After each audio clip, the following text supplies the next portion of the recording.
Y estamos hablando de un tema en la conferencia esta semana, el tema del movimiento carismático contemporáneo, usando el título de Fuego Extraño. Y esta ha sido una preocupación para mí durante muchos años, una preocupación durante muchas décadas. Puedes remontarte a los primeros años de mi ministerio, cuando comencé el ministerio, y vi el principio de este movimiento y estaba profundamente preocupado.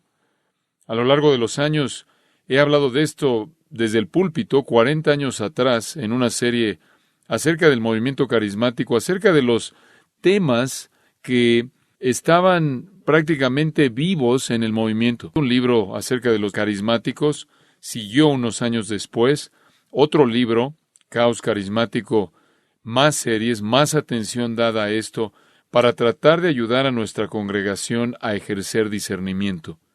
Cuando la gente me pregunta, ¿cuál es el problema más serio en la iglesia? Siempre digo lo mismo. El problema es discernimiento, esto es falta de discernimiento. Ese es el problema más grande que hay en la iglesia, porque si no puedes discernir la verdad con la palabra de Dios en tu mano, con la Biblia en tu mano, y no puedes discernir la verdad, puedes morir de 1000 herejías. Es como tener sida espiritual. La gente que tiene un sistema de defensa deficiente puede morir de 1000 enfermedades. Y la iglesia puede morir de 1000 herejías si no puede ejercer discernimiento. Este siempre es el punto de fondo. Este siempre es el problema. Y parte de la responsabilidad del ministerio es el aspecto positivo de instruir con mucha paciencia, como Pablo le dijo a Timoteo. Pero por otro lado tenemos que reprender, redarguir, reprender y exhortar y usar la palabra de Dios para hacer eso. Ejercer discernimiento se encuentra en el corazón mismo de la vida cristiana, porque la vida cristiana es un reflejo del pensamiento cristiano. Y el pensamiento cristiano debe estar arraigado en la doctrina sana, y allí es donde comienza el discernimiento. Es evidente que gran parte del cristianismo profesante carece de discernimiento. Y entonces, el esfuerzo en esta conferencia en estos días, y con mis queridos amigos que nos van a estar compartiendo y abriendo la palabra de Dios a ustedes y hablándoles, es ayudarles a ejercer discernimiento. Sabemos que hay gente en este movimiento que son engañadores y saben que son engañadores. Hay falsos maestros y saben que son falsos maestros. Y están involucrados en esto por motivos económicos y saben que están involucrados por motivos económicos. También sabemos que hay gente que está inmersa en este movimiento, que están engañados y quizás no sepan que están engañados. Estas son las ramas que necesitan ser arrebatadas del fuego, usando las palabras de Judas. Hay líderes que necesitan ser confrontados y expuestos, y hay líderes que son ignorantes, que necesitan ser ayudados y alentados y conocer la verdad. Deseamos ser como los nobles de Berea. Queremos escudriñar las Escrituras y ver si estas cosas son así, evaluar todo a la luz de la palabra de Dios, y ese va a ser nuestro esfuerzo en esta semana. Y como dije hace un minuto, realmente son los escogidos, tienen un asiento especial en este evento, en esta conferencia. Esto, hasta donde yo sé, nunca ha sucedido en la iglesia a lo largo de mi vida, en donde gente se han reunido para pensar acerca de este asunto. ¿Qué tan grande es? Hay 500 millones de carismáticos profesantes en el planeta. 500 millones. Para tener una perspectiva clara de esto, hay 1 billón de católicos romanos. Y para tener una mejor perspectiva de esto, hay 14 millones de mormones. 14 millones de mormones, 500 millones de carismáticos. Este es un asunto inmenso. No creo que nadie culparía a pastores por confrontar al mormonismo. Y deberían hacerlo con una perspectiva falsa de Dios, un concepto falso de Dios, un concepto falso de Cristo, un concepto falso de la salvación. ¿Por qué es que nos hemos rehusado tanto a confrontar este movimiento tan grande que ha cautivado a 500 millones y más de personas? Entonces, lo que vamos a hacer en estos días, mientras estamos juntos, es hacerlo fielmente, hacerlo amorosamente, hacerlo compasivamente, pero hacerlo de una manera muy directa que te va a ayudar a entender los asuntos que están en juego para que puedas ejercer discernimiento. y entonces se puedan convertir en una fuerza, un movimiento, un grupo de personas que puedan ayudar a otras personas a ver la luz.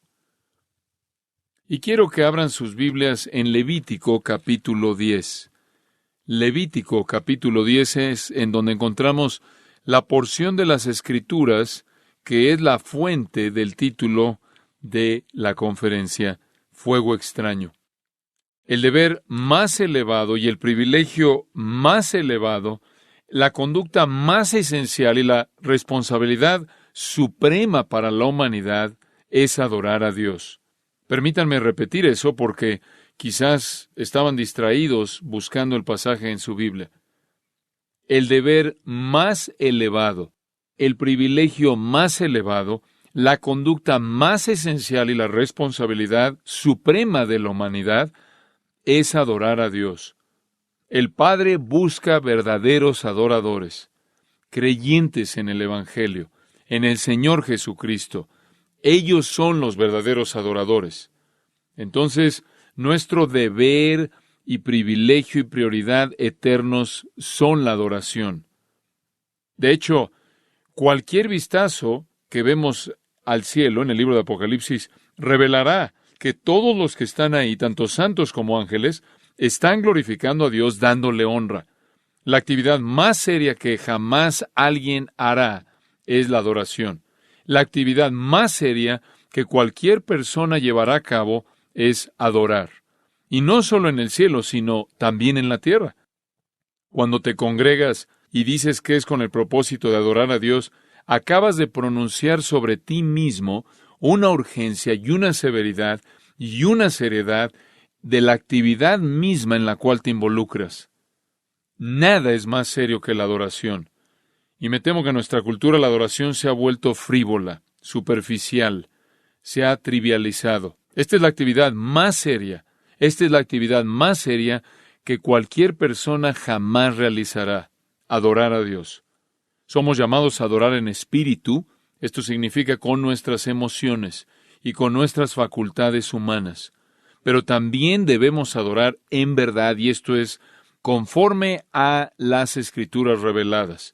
Debemos adorar con todo nuestro corazón, alma, mente y fuerzas. Debemos adorar en amor porque debemos amar a Dios con todo nuestro corazón, alma, mente y fuerzas. El ser entero, todo lo que somos, debe estar inmerso en adoración amorosa de Dios conforme a su verdad revelada. Y Dios estableció la adoración en Israel ahí en el libro de Levítico. Los primeros líderes de adoración que vinieron delante de Dios representando al pueblo eran sacerdotes. Y realmente comenzó de manera oficial con Aarón en la economía de Israel. Y él va a ser la cabeza de una familia sacerdotal y van a tener la responsabilidad de ser los líderes de adoración para el pueblo de Dios. En el capítulo 9 de Levítico, Aarón ofrece un sacrificio para el pueblo de Dios de acuerdo con la prescripción de Dios. A Aarón se le dijo que Dios respondería positivamente cuando él ofreciera un sacrificio de acuerdo con el mandato que Dios había dado. En el capítulo 9 de Levítico y versículo 6, Moisés dijo, «Esto es lo que mandó Jehová. Hacedlo, y la gloria de Jehová se os aparecerá».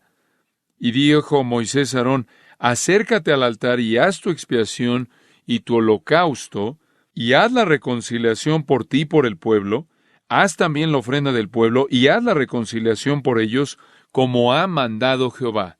Dios había dado un mandato, y Aarón debía seguir ese mandato y realizar esa ofrenda, presentar esa ofrenda. Y si él lo hacía conforme al plan que Dios había revelado, la gloria del Señor aparecería como respuesta. Si pasas ahí al versículo 22 de ese mismo capítulo, nos dice, «Después alzó Aarón sus manos hacia el pueblo y lo bendijo, y después de hacer la expiación, el holocausto y el sacrificio de paz, descendió. Y entraron Moisés y Aarón en el tabernáculo de reunión, y salieron y bendijeron al pueblo, y la gloria de Jehová se apareció a todo el pueblo. Y salió fuego de delante de Jehová, y consumió el holocausto con las grosuras sobre el altar. Y viéndolo todo el pueblo, alabaron y se postraron sobre sus rostros. Aarón hizo lo que se le dijo, y lo que Dios prometió sucedió. Si él hacía lo que Dios le dijo que hiciera en la ofrenda del sacrificio, la gloria de Dios aparecería. Hizo eso la gloria del Señor. Versículo 23, apareció a todo el pueblo, y después Dios envió fuego para consumir el sacrificio, porque Dios quedó agradado con ese sacrificio. Eso nos lleva al capítulo 10.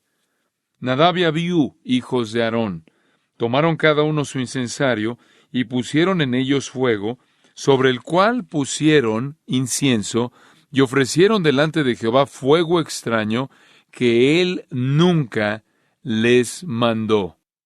Y salió fuego de delante de Jehová y los quemó, y murieron delante de Jehová. Entonces dijo Moisés a Aarón, esto es lo que habló Jehová, diciendo, en los que a mí se acercan me santificaré, y en presencia de todo el pueblo seré glorificado. Y Aarón cayó. Él acababa de ver a sus 2 hijos incinerados. Y llamó Moisés a Misael y a Elzafán, hijos de Uziel, tío de Aarón, y les dijo, acercaos, y sacad a vuestros hermanos de delante del santuario, fuera del campamento. Y aquí los vemos, versículo 5.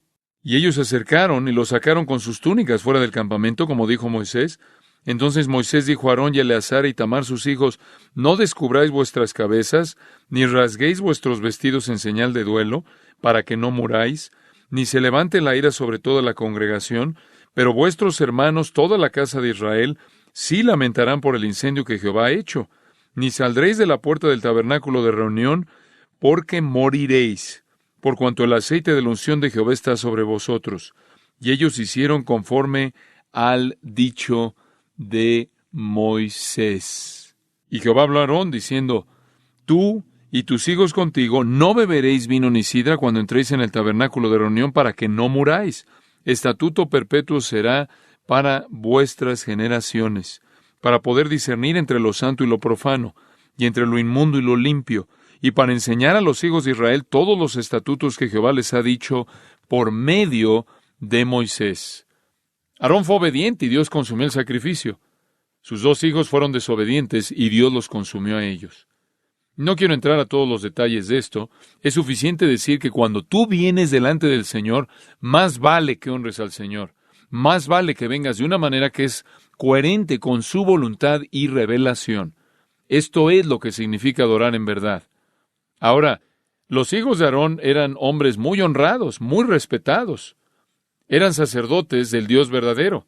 El mayor era prácticamente el que estaba en línea para asumir la responsabilidad de sumo sacerdote. Era el siguiente. Moisés era su tío. Sus nombres aparecen encabezando la lista de los nobles de Israel en Éxodo 24. Eran hombres muy respetados. Fuera de Abraham y Moisés, son los únicos que se nombran en las Escrituras por primera vez que las Escrituras se refieren a los líderes de Israel.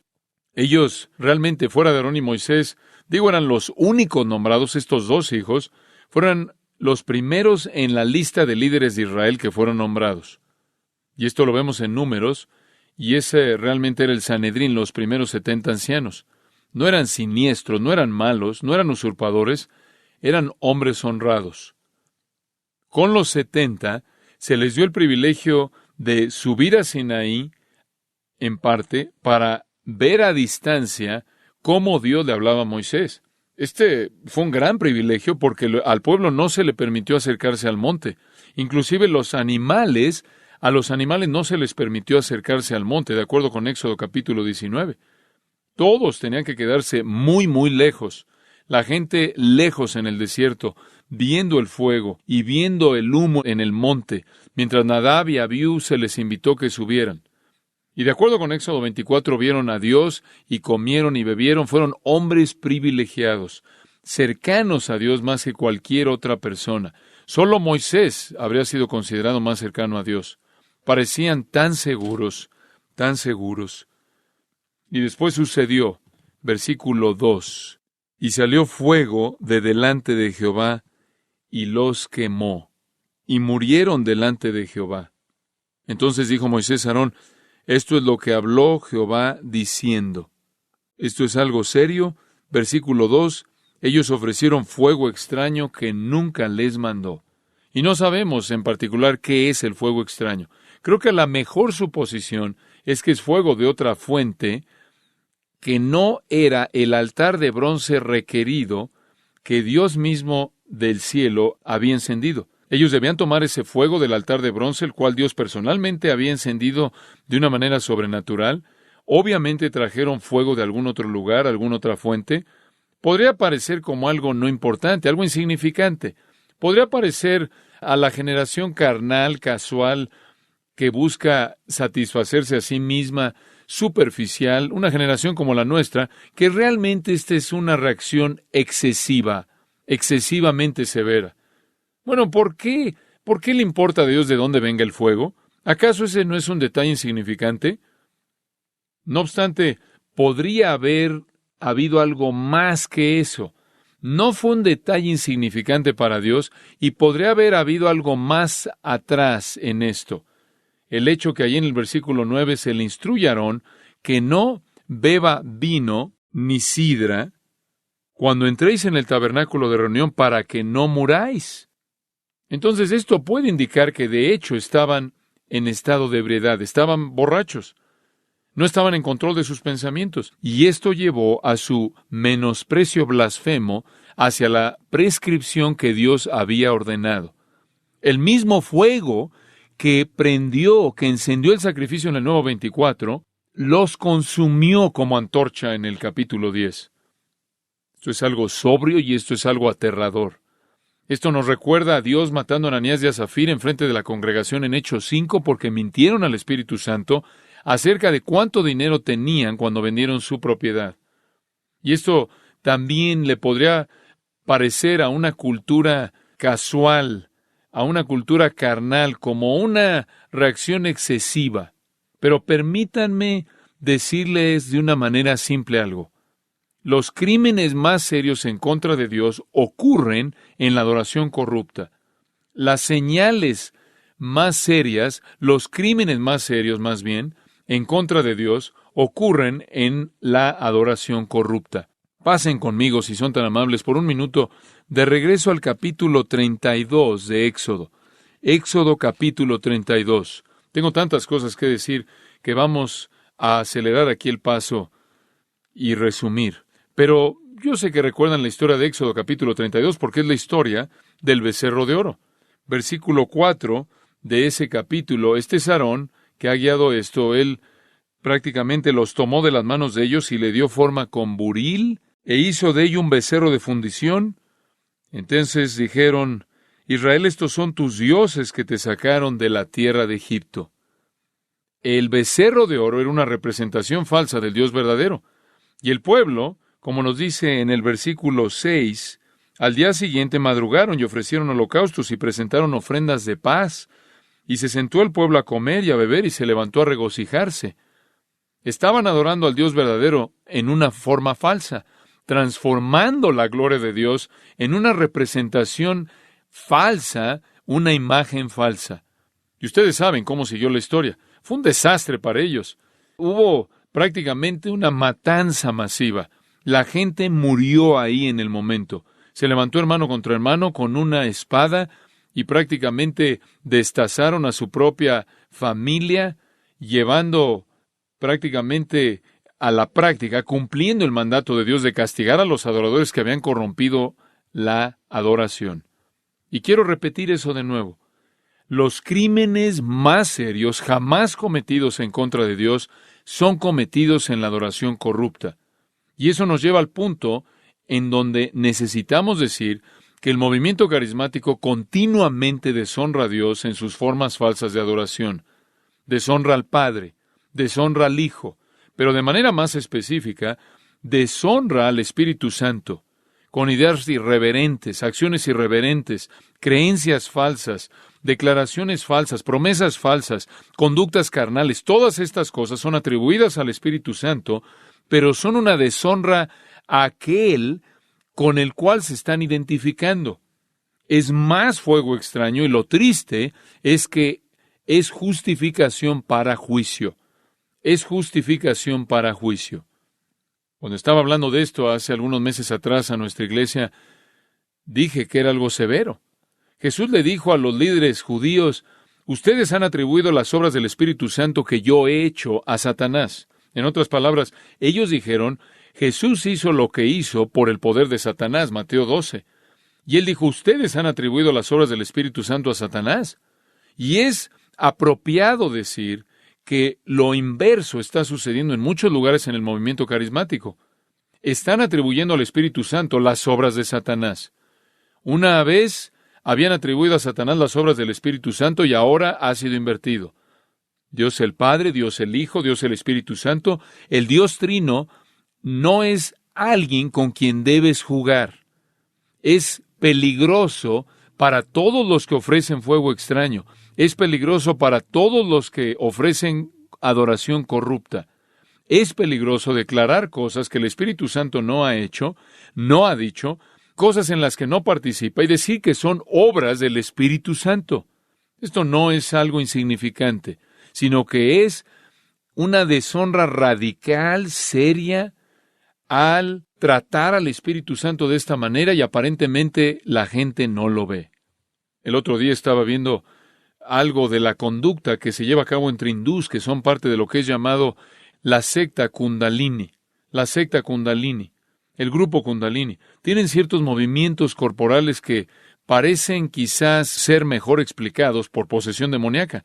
Y prácticamente son los movimientos corporales idénticos que encontramos en personas en el movimiento carismático, en las conductas extremas que vemos en los supuestos avivamientos. Esto es paganismo. Esta es la obra de Satanás. Esta es la obra del reino de las tinieblas y no debe ser atribuida al Espíritu Santo. Es algo trágico. En ciertas maneras es tan ridículo que te podrías reír de esto. Es algo trágico y es una ironía agonizante, francamente, que aquellos que dicen estar más entregados, aquellos que dicen tener la mayor devoción al Espíritu Santo, aquellos que dicen disfrutar de su poder, aquellos que dicen estar experimentando su presencia, están siguiendo patrones que blasfeman su nombre y que son iguales a los de aquellos que están involucrados con demonios. Atribuirle al Espíritu Santo obras que Él no hizo, palabras que Él no dijo, experiencias que Él no lleva a cabo, es un crimen muy serio, un crimen muy serio. En algunas maneras, los carismáticos han aventado sus fantasías al fuego extraño de la experiencia mística y el poder demoníaco y adoran al Dios falso que salió de esto. ¿Estoy acaso desacreditando a toda persona en el movimiento? No. Creo que hay gente en el movimiento que desean adorar a Dios de una manera correcta, de una manera verdadera. Pueden estar atrapados en esta adoración falsa también porque la intención no es suficiente. El movimiento en sí mismo, escucha con atención, no ofrece nada de adoración verdadera. ¿Puedo repetir eso? El movimiento en sí mismo no nos ha traído nada para enriquecer la verdadera adoración. ¿Por qué digo eso? Porque el movimiento carismático como tal no ha contribuido a la claridad bíblica, no ha contribuido a la interpretación bíblica, no ha contribuido a la doctrina sana. Hemos tenido una interpretación bíblica precisa mucho antes de que el movimiento carismático comenzara. Hemos tenido doctrina fuerte mucho antes de que el movimiento carismático sucediera. Nos remontamos al pasado en la historia y hemos tenido un flujo constante de hombres fieles, remontándonos hasta los apóstoles, un flujo, una corriente clara de verdad que nos da un entendimiento rico y pleno de la palabra de Dios. Esa es la razón por la que un cristiano en la actualidad puede regresar y leer a los apóstoles y después regresar y leer a los reformadores y leer a los puritanos y seguir el flujo de verdad a lo largo de la historia y encontrar riqueza y entendimiento y claridad en todo punto de doctrina, regresando hasta el pasado. Ellos no añadieron nada a eso. Ellos prácticamente trajeron el caos, la confusión, la representación equivocada de Dios y el entendimiento equivocado de la verdad. ¿Acaso algunos en el movimiento carismático creen la verdad? Claro, la creen. ¿Algunos en el movimiento carismático tienen doctrina sana en algunos puntos? La tienen. Pero ninguno de esos entendimientos verdaderos han llegado a ellos a través de ese movimiento. El entendimiento verdadero de puntos doctrinales correctos que tienen siempre han estado ahí en la fila larga de predicadores piadosos y maestros fieles que Dios ha usado para mantener la verdad, para preservar la verdad y mantener a la iglesia en el curso correcto. El movimiento no añade nada a eso. Prácticamente le resta, lo confunde, quita la verdad, sustrae a la verdad, confunde. No es una fuente para algún tipo de extensión de nuestro entendimiento de las Escrituras o de doctrina sana. ¿Acaso han habido personas que verdaderamente han sido salvas en iglesias carismáticas y bajo la predicación de predicadores carismáticos? Respuesta, sí, pero nada ha salido de ese movimiento que haya sido la razón por la que fueron salvados. El Evangelio es la razón por la que fueron salvados y no fue inventado por ese movimiento. En algunos lugares todavía está intacto, en algunos no lo está. Nada saliendo del movimiento carismático ha provisto algún tipo de recuperación o fortalecimiento del Evangelio bíblico. Nada que sale del movimiento carismático ha preservado la verdad y la doctrina sana. Únicamente ha producido distorsión, confusión y error. La fe del Evangelio bíblico ha permanecido intacta, ha sobrevivido. Y sobrevivirá porque Dios la protege y levanta hombres fieles en iglesias fieles para transmitirla de generación a generación. Sí, hay personas en el movimiento carismático que conocen la verdad, que aman la verdad, que son ortodoxos en el Evangelio y heterodoxos en el Espíritu Santo. No todos ellos son herejes, pero lo repito, la contribución de la verdad a personas en el movimiento no viene del movimiento, sino que viene a pesar del movimiento. Pero por otro lado, el movimiento carismático está lleno de gente incrédula, personas que no conocen a Dios, personas que están involucradas por razones carnales, deseos carnales y experiencias emocionales. Estoy agradecido por aquellos de ellos que conocen la verdad y que son fieles a la verdad, pero la mayoría de ellos, me temo, están en la oscuridad. Y este es el engaño más grande de todos. La gran cantidad, la masa de gente que ves ahí en Mateo capítulo 7, que son los muchos me dirán, hice esto en tu nombre, hizo aquello en tu nombre, predicado en tu nombre, hice milagros en tu nombre, y Jesús les dice, apartaos de mí que nunca os conocí. Esto ciertamente es una profecía en un sentido de este movimiento. Yo glorifico a Dios por su gracia a pecadores que están en esas iglesias y bajo esas influencias, y Dios ha permitido que la verdad resida en algunos de estos ambientes, y le doy a Él la gloria por esa gracia que es dada a pecadores que están en esas iglesias. Es posible, a pesar del movimiento, convertirse en un creyente, pero no debido al movimiento. Mi gran temor es que la gente esté perdida en el movimiento, buscando, persiguiendo deseos carnales y promesas falsas, con poco o ningún entendimiento o interés alguno en el verdadero evangelio, el verdadero arrepentimiento, el verdadero Cristo y la verdadera salvación. Ningún movimiento, supuestamente basado en un evangelio ortodoxo, ha hecho más daño a la iglesia que este movimiento, y como lo dije, solo tienes 14 millones de mormones. El daño que 500 millones de personas pueden hacer a un entendimiento ortodoxo de las Escrituras y la verdad divina es monumental, y me temo que su éxito no viene de su conexión a la verdad. Su éxito viene de su conexión con el reino de las tinieblas. Es exitoso porque está prometiendo lo que los pecadores no regenerados ya quieren. Los evangélicos les han abierto los brazos y le han dado la bienvenida al caballo de Troya del movimiento carismático a la ciudad de Dios, y sus tropas se han apoderado y han colocado un ídolo en la ciudad de Dios, no la verdad. ¿Hay algo más serio que esto? No puede haberlo. Como contraste, la teología reformada, la doctrina sana, no es un refugio de falsos maestros. No es donde los falsos maestros residen. La teología reformada, la doctrina sana, la exposición fiel bíblica entre una larga fila, un legado grande y largo de hombres piadosos, no es un lugar para los falsos maestros. No es a donde los farsantes van. No es a donde los engañadores avaros se encuentran. No es en donde encuentras mentirosos y aquellos que representan erróneamente la verdad.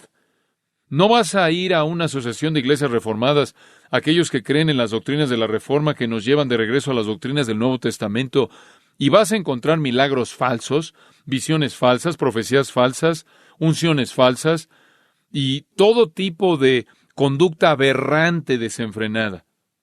No vas a encontrar a gente sacudiéndose y balbuceando y revolcándose y cayéndose y diciendo cosas aberrantes acerca del Espíritu Santo. Eso no va a suceder en ese ambiente porque están anclados en la verdad. Una vez que la experiencia y la emoción y la intuición se convierten en la definición de lo que es verdad, entonces el infierno es desatado. 1657. John Owen escribió un análisis de la comunión con Dios en una especie de estilo clásico. Los puritanos solían hacer esto. Este es el título de su libro. Este es el título. De la comunión con Dios, el Padre, el Hijo y el Espíritu Santo. Cada persona distintivamente en amor, gracia y consolación. Ahora, ese es un título no muy breve, ¿no crees? O dice, aquí hay otro título. La comunión de los santos con el Padre, el Hijo y el Espíritu Santo desarrollada. Es un tesoro. Este libro escrito por John Owen porque explica la comunión trinitaria. Y Owen muestra cómo nuestra comunión es con el Padre y con el Hijo y con el Espíritu. Y cómo recibimos de cada persona en particular, cómo respondemos a cada persona en particular de la Trinidad. Nuestra relación de pacto está ligada con cada miembro de la Trinidad. Nuestra relación es iniciada por el Padre, es ratificada por el Hijo, es comunicada por el Espíritu Santo. El Padre expresa amor divino soberano. El Hijo expresa gracia divina soberana. El Espíritu Santo prácticamente entrega. El Espíritu Santo disemina vida soberana divina. Debemos estar involucrados en adoración plena del Espíritu Santo, celebrando todo lo que Dios ha hecho en la iniciación, todo lo que el Hijo ha hecho en la validación y todo lo que el Espíritu ha hecho, por así decirlo, en la consagración del acto en sí de salvarnos y santificarnos. ¿Cuál es la obra del Espíritu Santo? Él redarguye, regenera, justifica, Él ilumina, limpia, convierte, Él santifica, adopta, bautiza, mora, Él capacita, Él guía, Él libra, Él produce fruto, Él nos asegura. Esto es lo que las Escrituras dicen, y lo que no dicen es esto. El Espíritu Santo nos derriba. El Espíritu Santo nos hace reír de una manera torpe. El Espíritu Santo hace que nuestra temperatura corporal se incrementa. El Espíritu Santo nos produce hipo.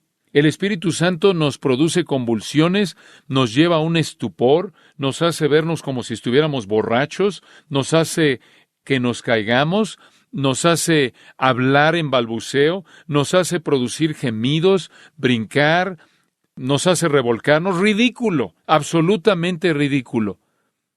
El ministerio del Espíritu, escribe John Owen, consiste en traer las promesas de Cristo a nuestra memoria, en glorificarlo en nuestros corazones, en derramar el amor de Dios en nosotros, en dar testimonio a nosotros acerca de nuestro estado y condición espirituales, en sellarnos para el día de la redención, en ser las arras de nuestra herencia, en ungirnos con consolación, en confirmar nuestra adopción, en estar presente con nosotros en nuestras súplicas.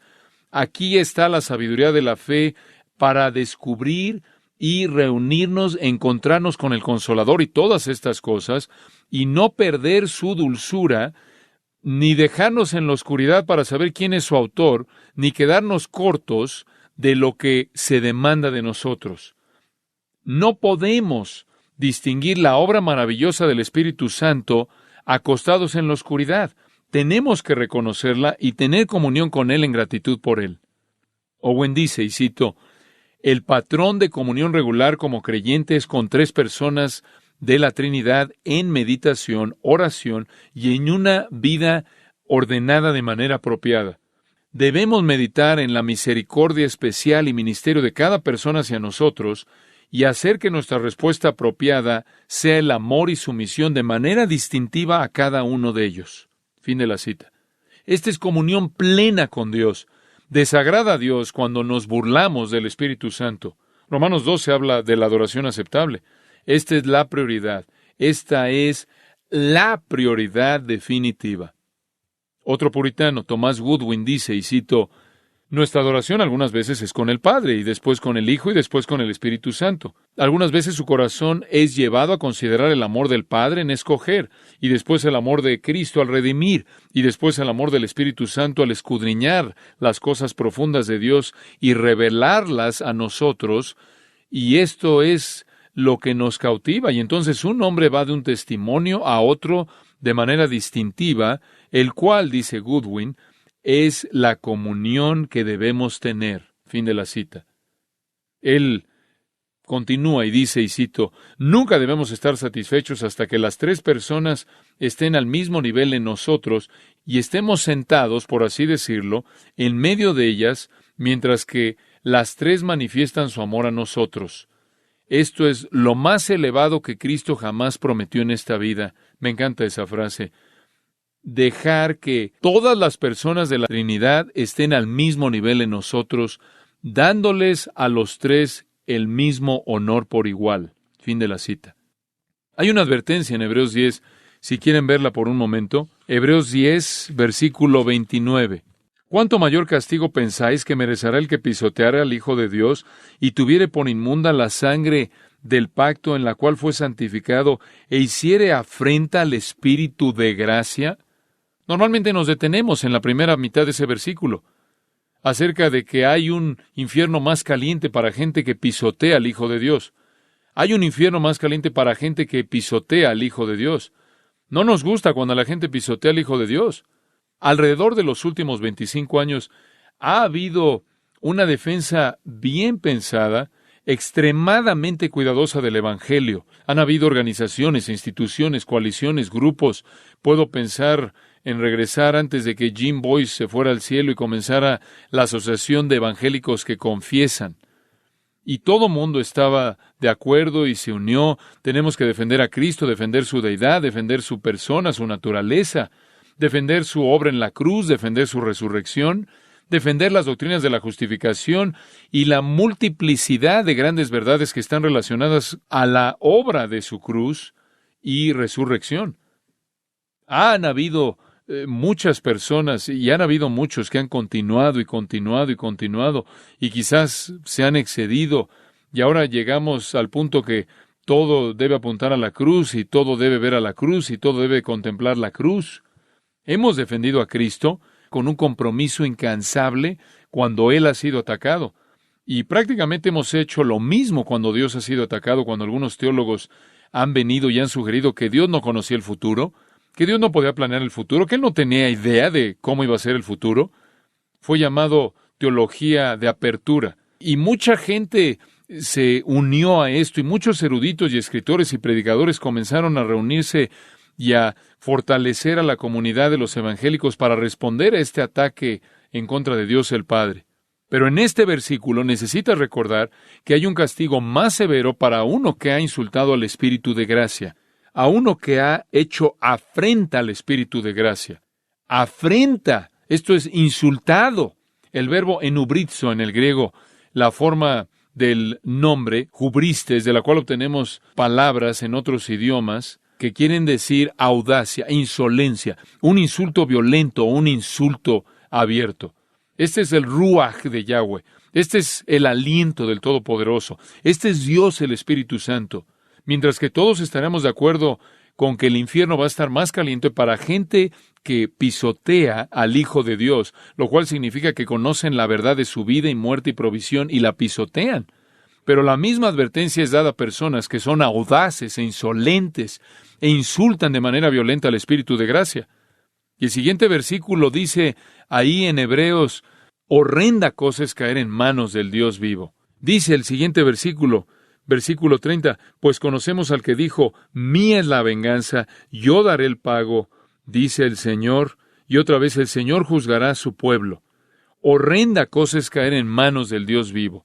La gente debe estar aterrada por insultar al Espíritu Santo, aterrada. El Nuevo Testamento nos revela que el Ruaj de Yahweh, el aliento de Dios, el Espíritu Santo, crea vida y transforma vida y purifica, conforta y conforma pecadores a Cristo, y equipa y capacita y sella y asegura y ilumina. Estas son cosas por las que Él debe ser honrado y amado. Aquí hay una cita, y cito, El engaño satánico más grande que jamás se le ha ofrecido a alguien es la doctrina falsa de una vez salvo, siempre salvo. Fin de la cita. ¿Quién es el que nos asegura para siempre? ¿Quién es el que nos sella para siempre? ¿Quién es las arras de nuestra herencia? El Espíritu Santo. La obra del Espíritu Santo consiste en asegurarnos para siempre. Aquí hay una cita de un líder carismático, y cito: el engaño satánico más grande que jamás se ha ofrecido es la doctrina falsa de una vez salvo, siempre salvo. Fin de la cita. Acabas de acusar al Espíritu Santo diciendo que la obra del Espíritu Santo es la obra de Satanás, porque la obra del Espíritu Santo que intercede por nosotros con gemidos indecibles, toda persona que es llamada es justificada, y toda persona que es justificada es ¿qué? Glorificada. Romanos 8. Esto es insultar al Espíritu Santo. Esto es algo peligroso, peligroso. Benny Hinn dice esto, y cito: no, nunca quiero ir con el Señor y decir, si es tu voluntad. Nunca digas eso. El Espíritu Santo actúa dependiendo de mis palabras. Él no se va a mover hasta que yo lo digo. Fin de la cita. ¿En serio? En 2 citas acabas de ver al Espíritu Santo acusado de actividad demoníaca y su soberanía siendo cuestionada. Benny es el soberano, el Espíritu Santo no. Y esto, por cierto, viene de un falso maestro que dice que tiene la unción de Dios. Por cierto, esta es una fantasía manufacturada, esa unción. Y él recibió esto, dice él, de visitar las tumbas de 2 predicadores mujeres muertas, Amy Simple McPherson y Catherine Kuhlman. Y mientras visitaba sus tumbas, él recibió la unción. No quiero perder tiempo analizando todas las declaraciones ridículas que ellos hacen. Solo quiero enfatizar lo serio que es esto. De nuevo, regresando al punto principal, la adoración del Dios Trino es el deber más fundamental de todos los deberes y la responsabilidad más elevada de todas. En Éxodo capítulo 20 se nos instruye acerca de Dios y la primera mitad de los mandamientos se relacionan con Él. De no hacer un ídolo, una imagen, y todo termina con no tomarás el nombre del Señor, ¿qué? En vano. Muy bien, tomar su nombre en vano. ¿Qué es eso? Es hablar de Dios de una nueva manera irreverente. Hablar de Dios de cualquier manera irreverente. Y no solo es usar el nombre de Dios como una grosería, sino es hablar de Dios de cualquier manera irreverente, de cualquier manera que lo represente erróneamente en su naturaleza, en sus atributos, y en sus obras o en sus palabras. Cualquier cosa atribuida a Dios que no es de Dios es tomar su nombre en vano. Pensar algo acerca de Dios, concebir algo acerca de Dios, atribuirle algo que no es genuinamente de Él, atribuirle algo que no es una realidad acerca de Él, referirse a Dios como alguien diferente de lo que Él es y asignarle cosas que Él nunca haría, palabras que Él nunca diría, es tomar su nombre en vano. No es solo usar su nombre en un juramento vano, sino que es ignorar lo que es verdad acerca de Dios. Es representar erróneamente a Dios. Esto es lo más severo. En Deuteronomio 28, en el versículo 58, hay un par de versículos ahí. Deuteronomio 28, versículo 58. Si no cuidares de poner por obra todas las palabras de esta ley que están escritas en este libro, temiendo este nombre glorioso y temible, Jehová tu Dios, entonces Jehová aumentará maravillosamente tus plagas y las plagas de tu descendencia, plagas grandes y permanentes, y enfermedades malignas y duraderas, y traerá sobre ti todos los males de Egipto delante de los cuales temiste, y no te dejarán. Toma el nombre de Dios en vano, y Dios te castigará. Deuteronomio dice, no dejará sin castigo. El que haga eso no se quedará sin ser castigado. Y saben una cosa, realmente me impresiona que el movimiento ha sobrevivido como lo ha hecho hasta hoy. Simplemente la gente me dice, ¿por qué Dios no mata a estas personas? ¿Por qué no los derriba? Porque por naturaleza es paciente y porque sus propósitos son desconocidos para mí. Yo no sé más acerca de los consejos secretos de Dios que Job supo. Y Dios no está obligado a decirme todo, pero sé esto. El crecimiento de El movimiento carismático falso no va a detener la mano de juicio de Dios en el tiempo de Dios. No necesitamos una versión de becerro de oro del Espíritu Santo. No necesitamos un Espíritu Santo falso.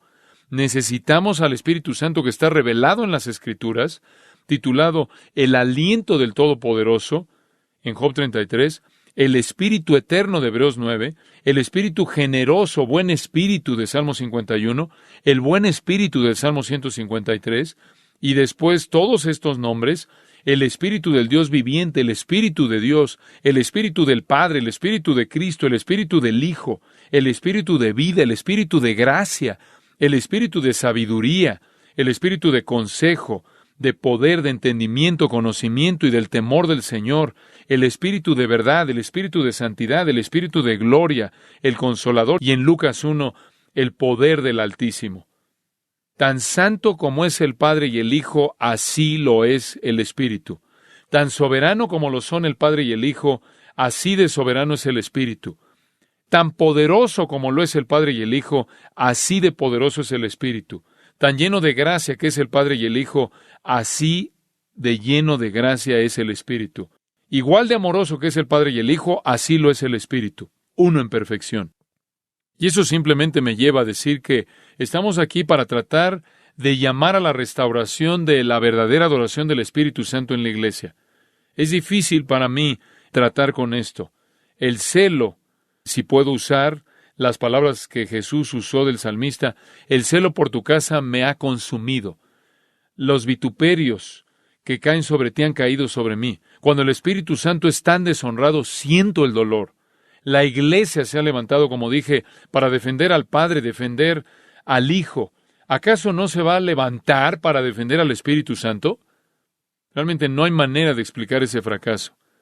El movimiento carismático ha demandado con tanto éxito aceptación en base al amor y a la tolerancia, y ha sido bienvenido, corrompiendo a la iglesia, cultivando emocionalismo al extremo, confundiendo a la gente acerca de la adoración, la oración, la alabanza, la fe, el contentamiento, la humildad, la soberanía y muchísimas otras cosas. Y en otra ocasión, en otra parte de la historia en el pasado, habrían sido rechazados o como heterodoxos o como herejes. Permítanme concluir con algunos pensamientos. Y simplemente para tratar de lavar nuestras mentes de algunas de las cosas negativas que en cierta manera los forcé a que pensaran. Hay un gran tributo al Espíritu de Dios con el que quiero dejarlos, un gran tributo. Un tributo fuera de lo que hemos hablado con respecto de engañadores y falsos maestros, y este es su regalo más grande para nosotros. Y para ello, quiero que pasen a Romanos capítulo 8. Romanos capítulo 8. Esta es una porción muy conocida de las Escrituras. Quiero que la vean con una luz fresca. Esta es su obra más grande para nosotros. Vamos a comenzar ahí en el versículo 26. Y de igual manera, el Espíritu nos ayuda en nuestra debilidad.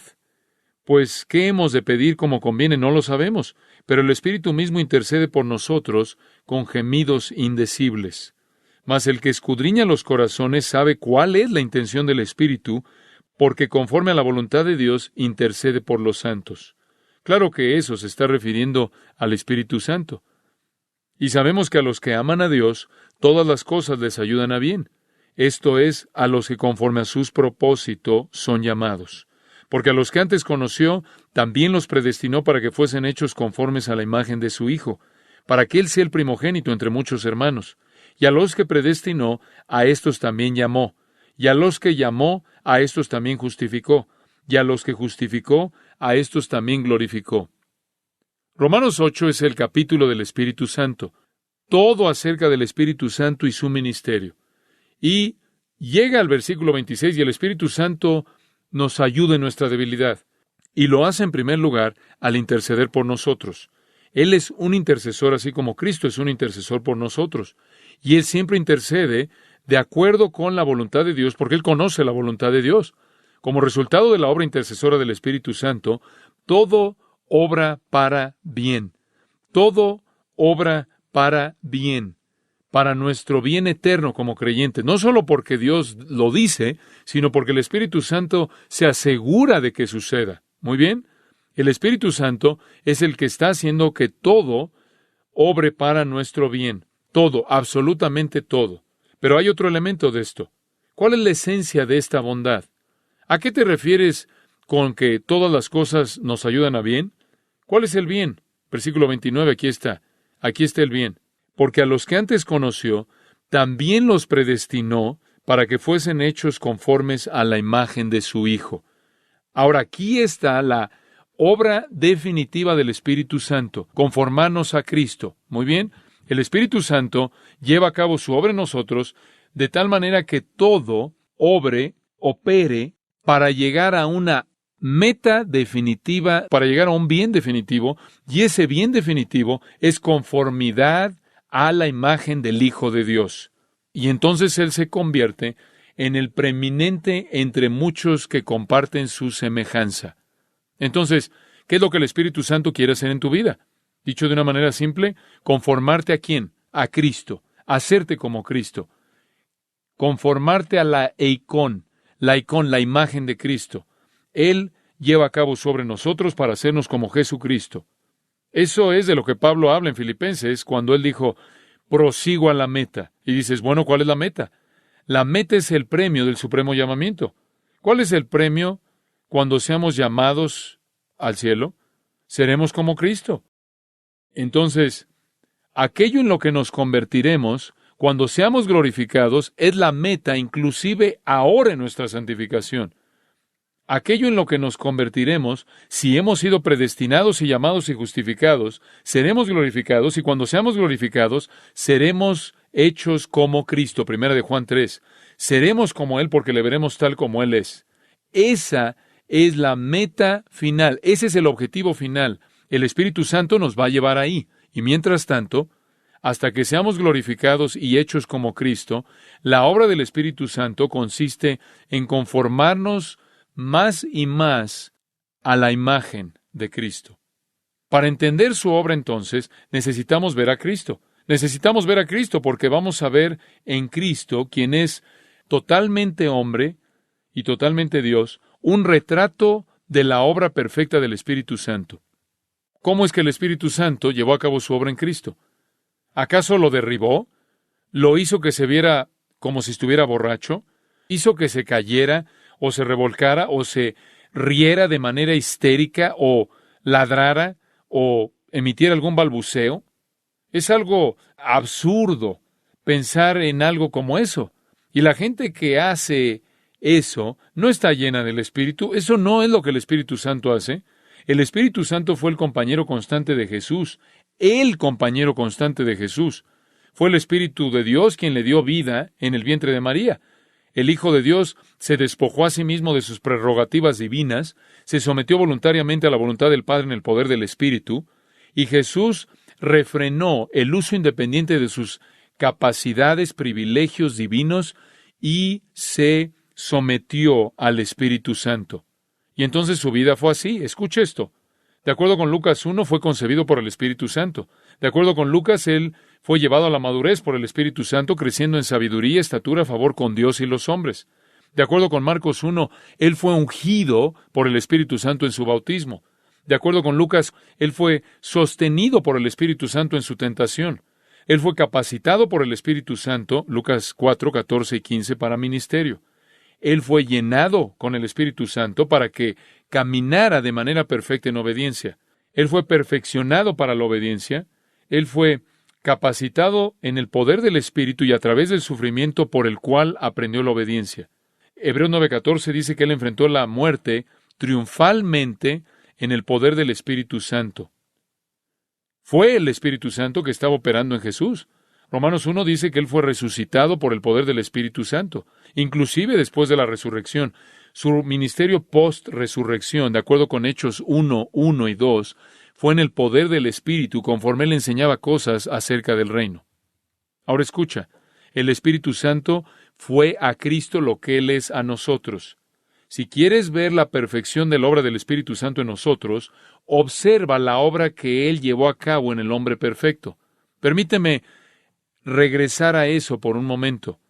Jesús fue concebido por el Espíritu Santo y es el Espíritu Santo el que nos da vida, nacidos del Espíritu. Jesús fue madurado por el Espíritu Santo y es el Espíritu Santo el que nos da el poder para crecer. Él fue ungido por el Espíritu Santo en el bautismo y es el Espíritu mediante el cual somos bautizados en el cuerpo de Cristo. Él fue sostenido por el Espíritu Santo en sus tentaciones. Es el Espíritu quien nos fortalece en el hombre interior en medio de nuestras tentaciones. Él fue capacitado por el Espíritu Santo en su ministerio.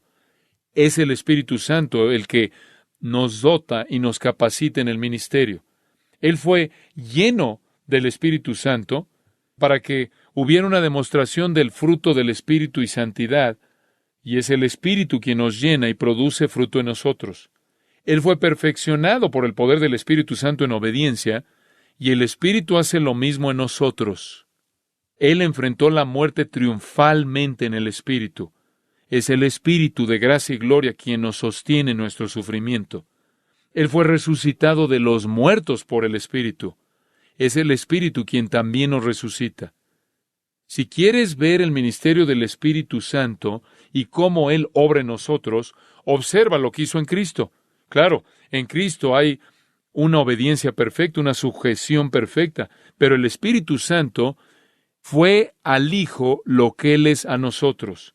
El Espíritu hizo en el Hijo lo que Él hace en nosotros. El Espíritu Santo está comprometido a hacer en nosotros la obra que Él demostró en Cristo. En Juan 16 hay un versículo muy interesante. Juan 16, versículo 7. Pero yo os digo la verdad, os conviene que yo me vaya, porque si no me fuera, el Consolador no vendría a vosotros, mas si me fuere, os lo enviaré. ¿Por qué es mejor que tú te vayas? Porque si me voy a enviar al Espíritu Santo. Voy a enviar al Espíritu Santo. Mejor, porque el Espíritu Santo va a hacer en ustedes lo que Él hizo en mí. Ese es su ministerio.